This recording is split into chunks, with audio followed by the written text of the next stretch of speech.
Welcome back, surf fans, to the Hawaiian Pro Round 1 Heat 16. This is the first stop of the Vans Triple Crown of Surfing. We got Nathan Hedge, Kiron, Jabour, Seth Moniz, and big wave champion Billy Kemper. And blitzed the field. And I'm sure we'll get back to that more, but watch out, Seth Moniz. He is a veritable surfing superstar from right here on Oahu. The Moniz clan, of course, runs deep. And it is Seth right now, a little trouble with the bounce. And of course, the hog, Nathan Hedges, Nerby in Australia. As passionate as they come, as powerful as they come as well. And he doesn't like to pull out a wave, says he. He likes to just rip the guts out of a wave from beginning to end. Solid start, and even gives us a little form out at the end. So fun to watch.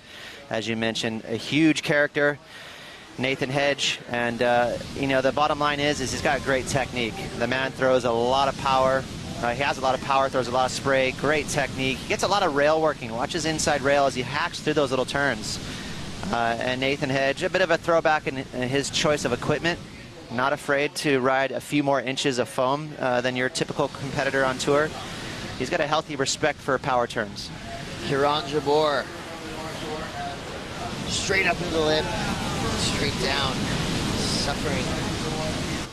He hasn't really gone out there and fully asserted himself, but always shows up at the Vans Triple Crown of Surfing. And here's the young Seth Moniz. Awesome family, surfing family. 10 and a 9, so I thought I needed another 9. And I didn't know if my last wave was going to be the score or not. So I had no idea I was winning it in the back half of that heat.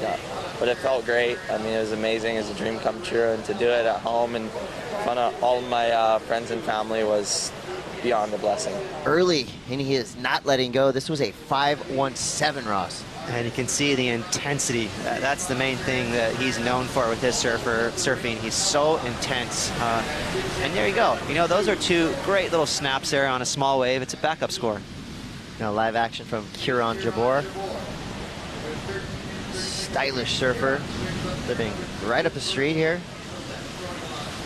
Spends a lot of time in the lineup between here and Velzy Land. He gets around, and Seth Moniz is just having a little trouble right now getting in rhythm. And here we go, Billy Kemper. Will the training pay off? Navigates through a tricky section, gets on the open face. Nice hacking car straight back into the whitewater, sets it up again on the inside. But Kemper, small wave game coming through. You know, it paid off. It's going to be a solid score. Kiron Jabour, as you mentioned, pretty stylish cat right here. I like his body language when he serves. He doesn't seem too panicked or rushed. Nice snap there. So one big move.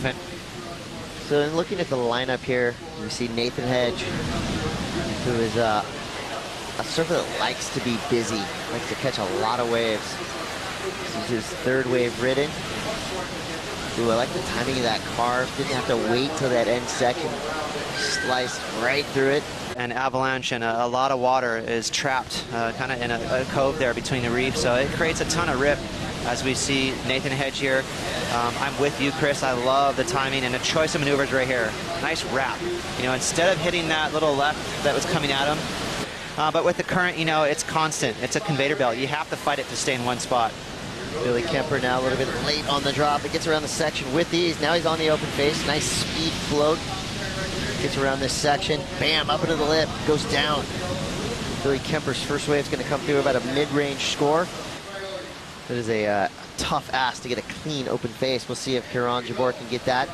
First wave of the set. And that's exactly the issue that these surfers are facing. But the wind is somewhat benign. It's just a mild onshore breeze. But you're right, that second and third wave, those are the ones to pick. They have a little cleaner face.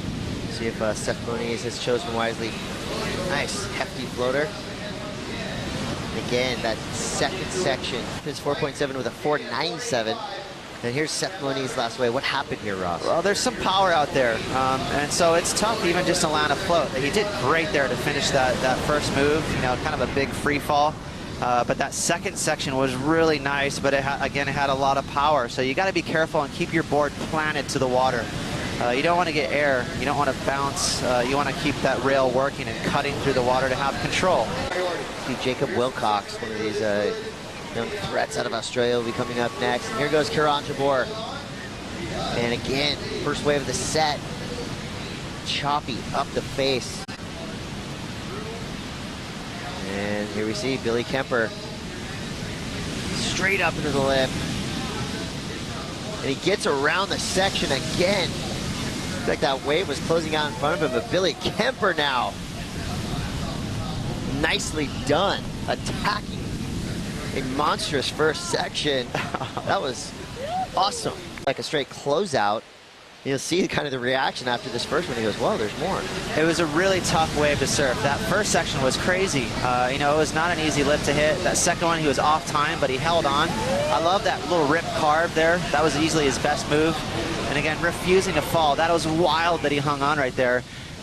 You see all four surfers bunched up right in that outside section. Here goes Seth Moniz, one last chance. Opening snap. A little too much on the gas pedal, but reacts nicely.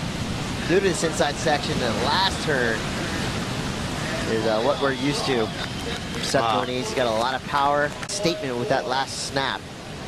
And now we see with priority, 40 seconds to go, Kiron Jabour. He's 6.55. Needs this wave to cooperate. It's a nice, clean, open face. What's he got in the end section? Straight up in the lip. Wow. Nicely done. There you go, like we thought. Well, last minutes. Maybe not as critical as Seth's maneuver, but you know, that's going to be an interesting little conundrum for the judges there. Well, I feel like Billy Kemper knows what just happened to you. You saw him splash the water. He must have heard the crowd cheering for Seth Moniz. All right, here we go. Seth Moniz needs a 7-1-4. So far, the scores are looking good, but you're going to have to wait to hear the final results.